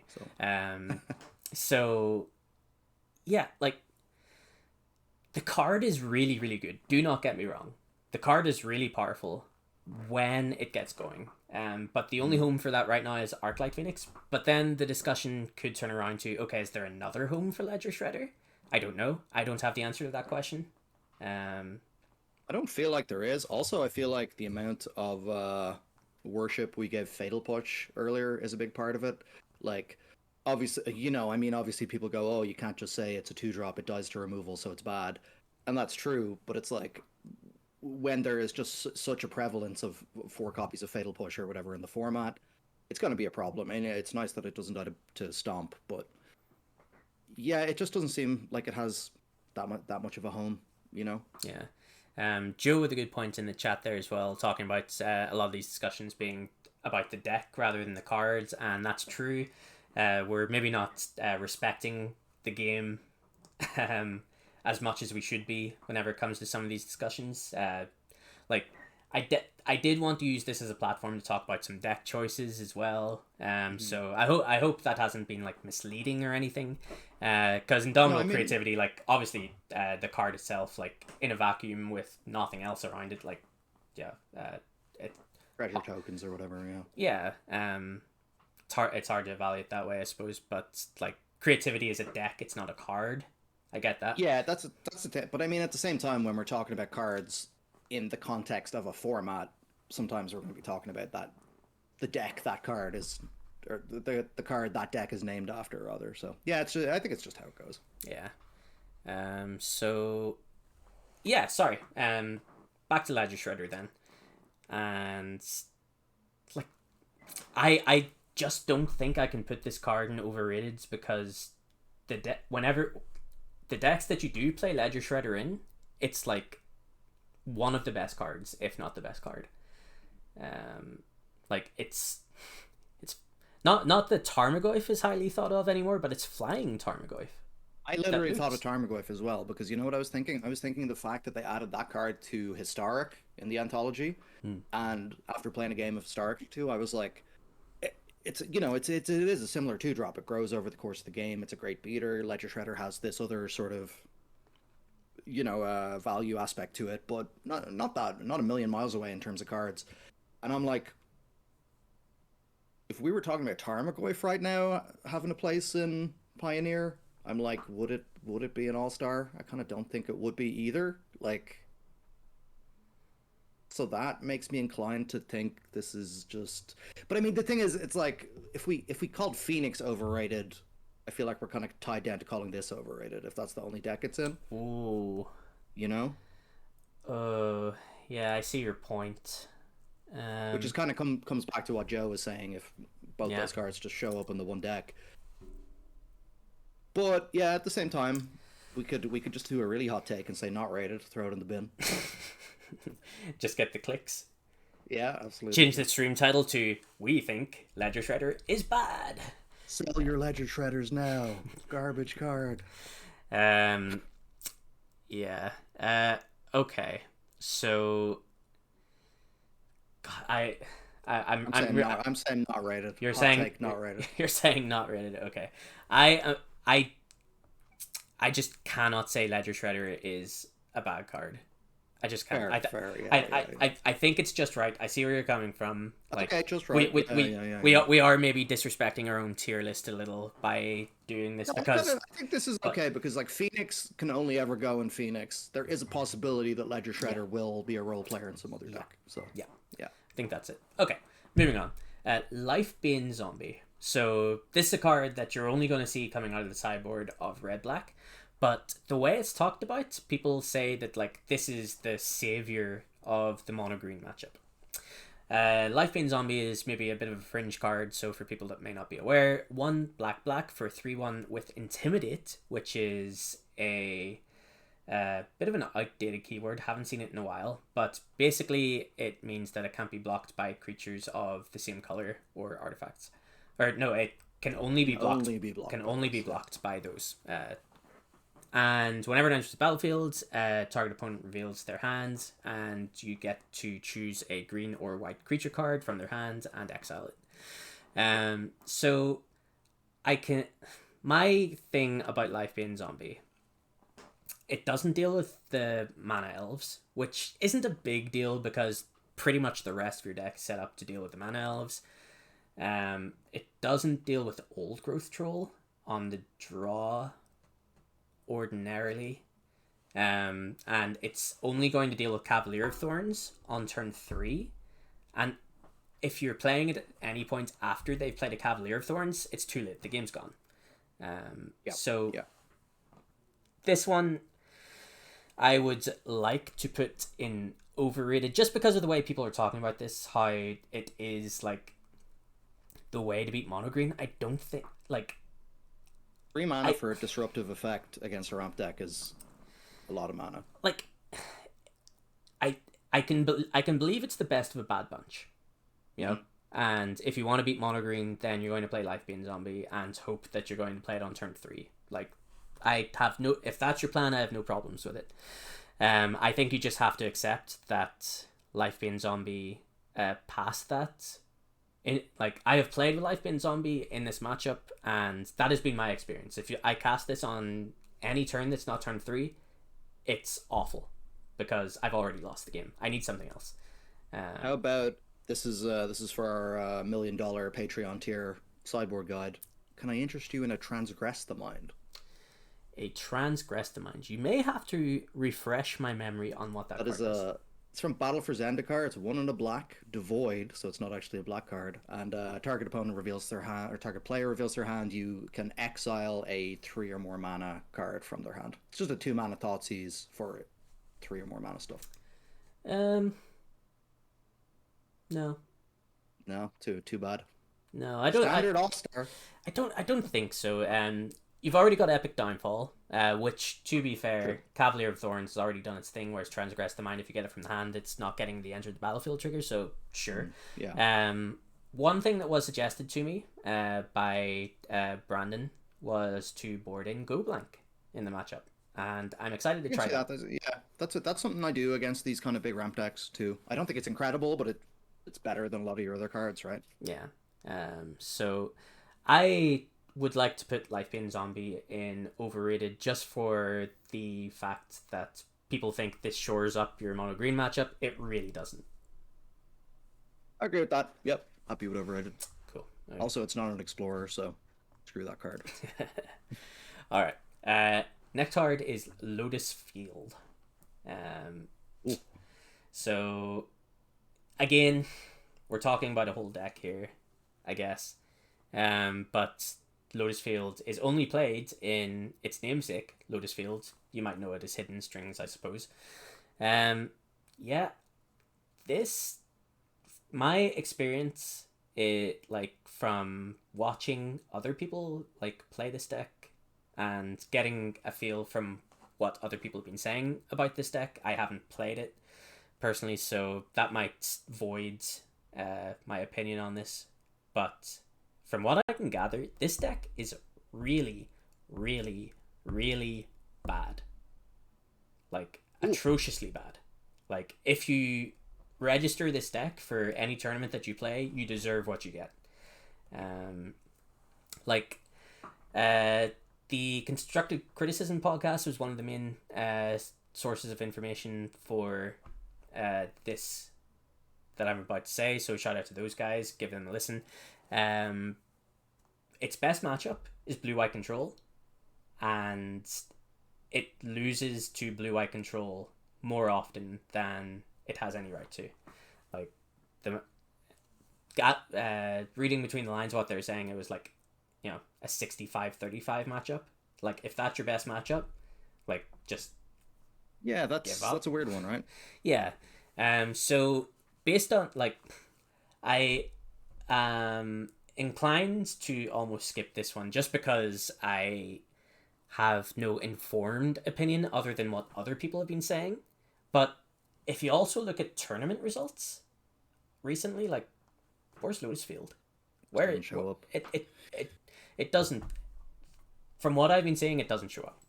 So yeah, I think the only saving grace for decks like that is like going to a tournament and just being such a weird fringe style of combo that you'll just play against opponents who like don't understand how to beat it or how to sideboard against you or whatever. But I don't think that this deck even passes that test, to be honest.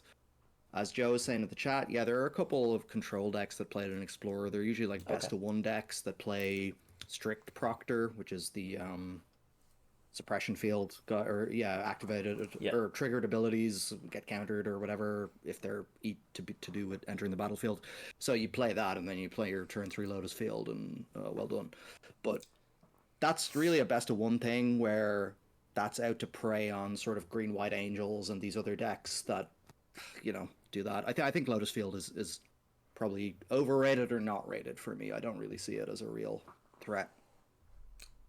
Cool. I am going to put this in overrated. I think I convinced myself whenever I said about tournament results, and it not really making any waves. But at the same time, that could be a disservice because maybe people just aren't playing it. But maybe they're not. But then you could say they're not playing it because the deck's bad. So I'm going to put this in overrated, and I'm prepared to get whatever flack comes my way.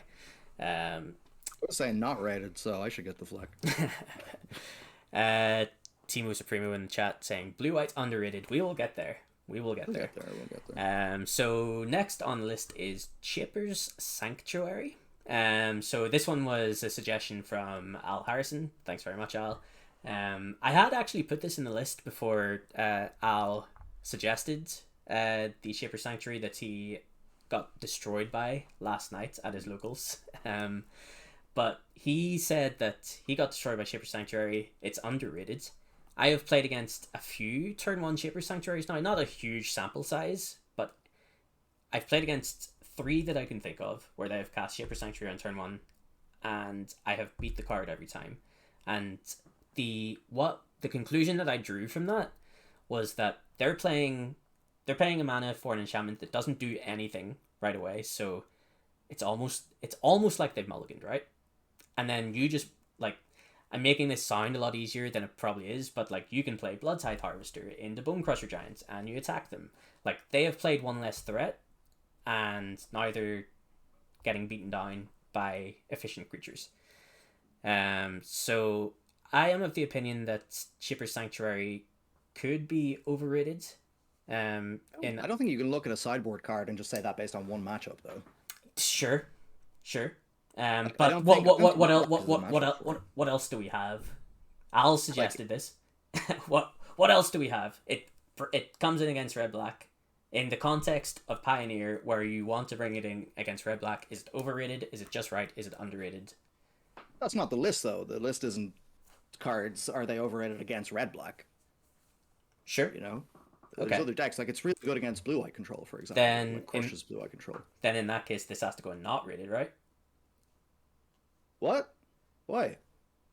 Well, it's only being brought in one matchup. Like if it's not worth talking about, then No, I think it's good. Like if there's Mayhem Devil decks, I'm looking at it from Explorer, but this is a superstar in Explorer sideboards. Like okay. it completely crushes Mayhem Devil decks as well. Right. Okay. Yes. Like There are other like decks out there other than Red Black.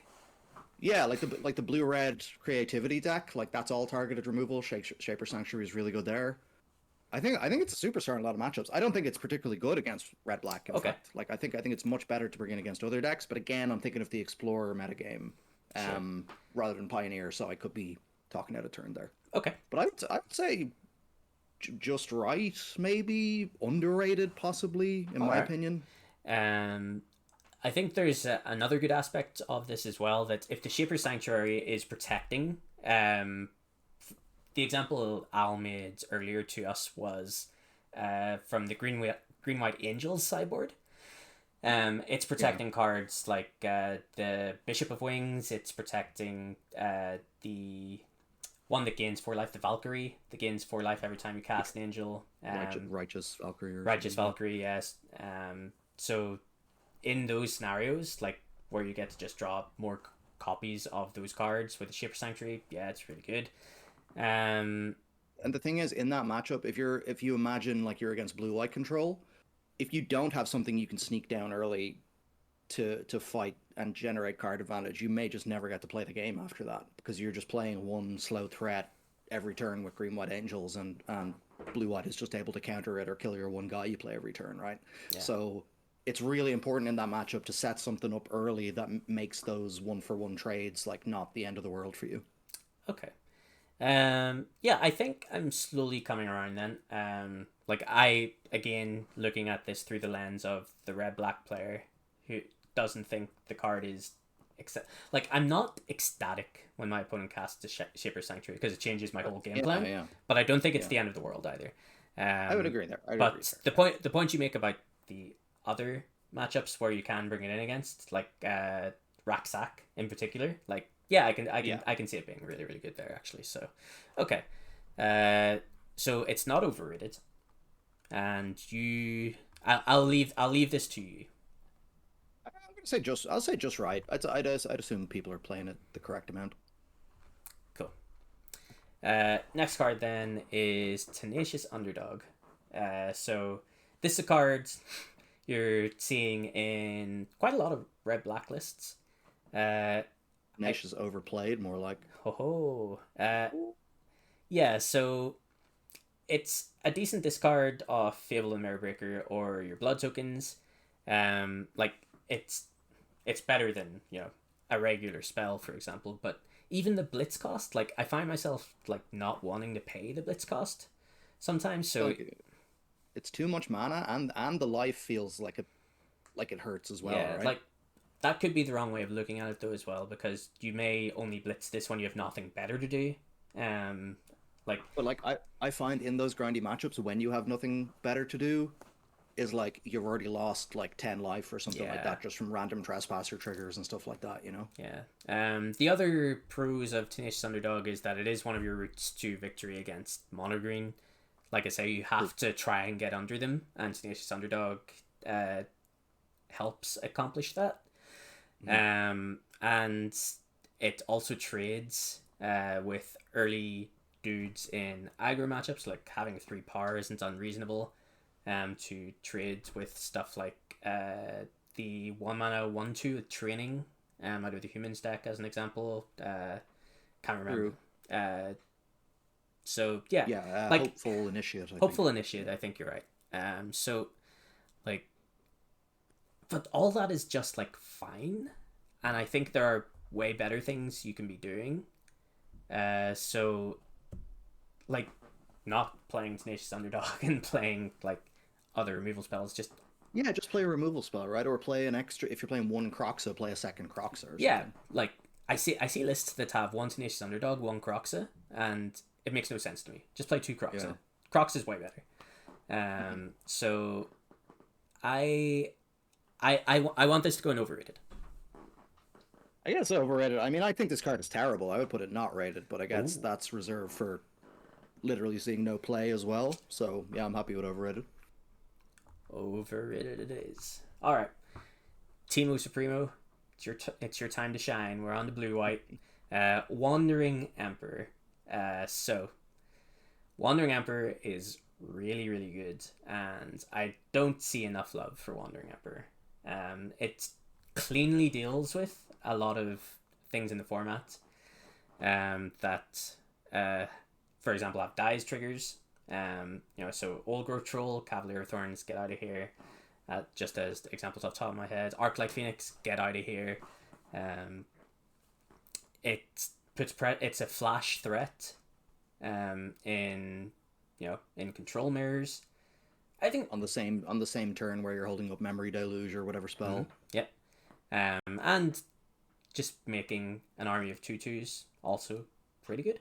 It's just really good. The thing that got me about this card, mostly from the red-black side playing against blue-white, is like it's so hard to get rid of once it comes down on turn 4. You know what I mean? Whether they trade with a soldier or they exile your guy or whatever, it just seems like it's still there 3 turns later every game somehow. So I think an aspect of Wandering Emperor that maybe doesn't get talked about enough is that you're guaranteed to get 2 activations out of your Wandering Emperor. Like any other Planeswalker that you play with, you play it, you get your 1 activation, and then you're hoping to untap and win the game thereafter. Wandering Emperor guarantees you 2 activations, and one of those activations is pretty much always going to be kill one of your opponent's best creature. Like that's a little bit of hyperbole, because sometimes you are going to cast it in combat and then they're going to like Dreadbore or strangle it or whatever. A little bit of hyperbole, but Or something, yeah, but yeah. But it's very sticky. Like overall, that's not been my experience that I get to kill it that often. So yeah, I think Wandering Emperor maybe doesn't get enough love, and I think there could definitely be other homes for the Wandering Emperor. Like if there's like maybe there's some Mardu mid-range deck in the future that you'll want to play copies of the Wandering Emperor in. Absolutely, maybe in like green-white mid-range mirrors or something like that. If you're a company deck, maybe you can squeeze a couple in the sideboard.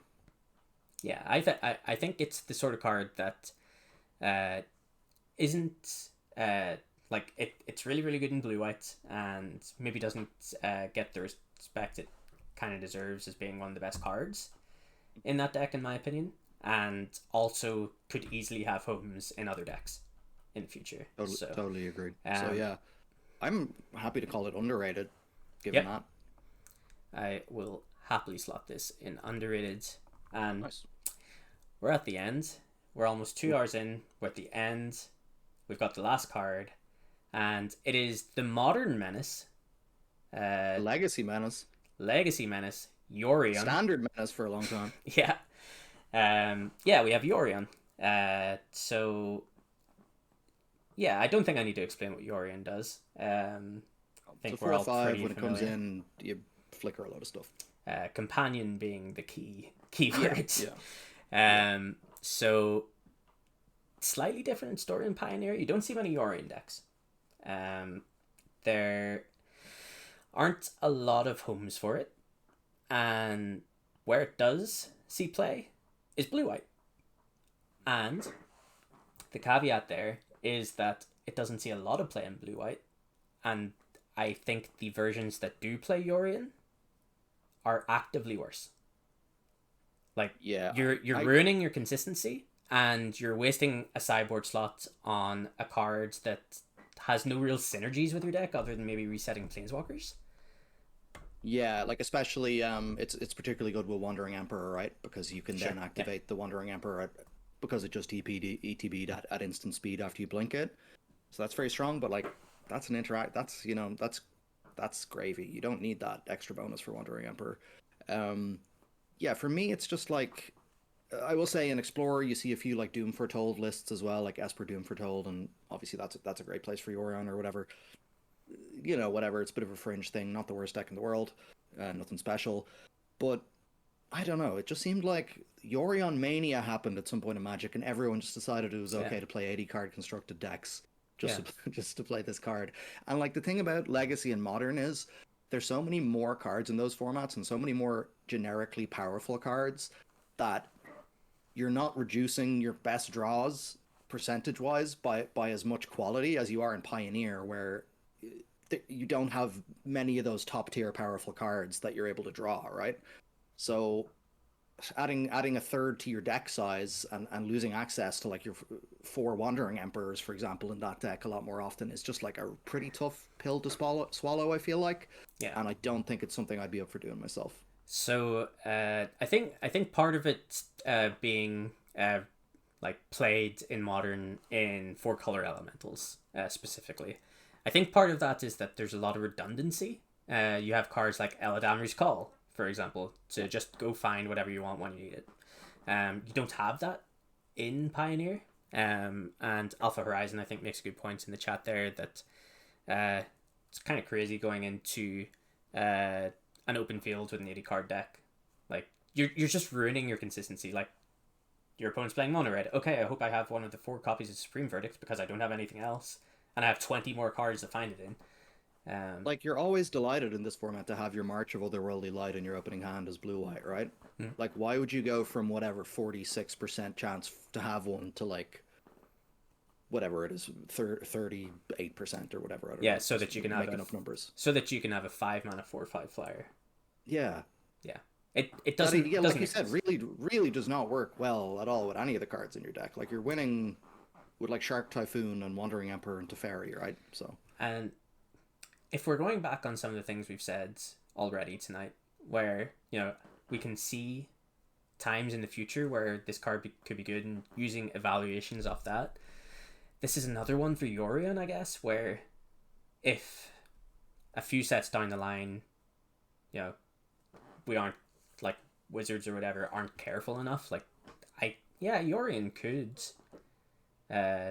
take over, I guess, but it would take a long time, I think. Yeah, I think it would take a long time. Sets. So I don't think that's a super relevant part of this discussion. Right now, if you're registering Yorion, I think you're making a mistake, and thus Yorion, because people are registering Yorion, specifically in blue-white. So by that logic, I want to put Yorion in overrated. I'm totally happy with that. Yeah, strongly agree. All right. Wow, we did it. We did it. So or Death Ride Shaman. DRS down there. I know. But one to potentially keep an eye on, because it's banned in every other format. So true. Yeah. It's a good card to keep an eye on. It definitely worth keeping an eye on. So yeah, here's our final list. This was a lot of fun. I would love to do something similar in the future with other topics. If any of you guys have any topics that you would like us to cover, throw them in the chat now. Tweet them at us. You can find our Twitter, all of our socials on the page here.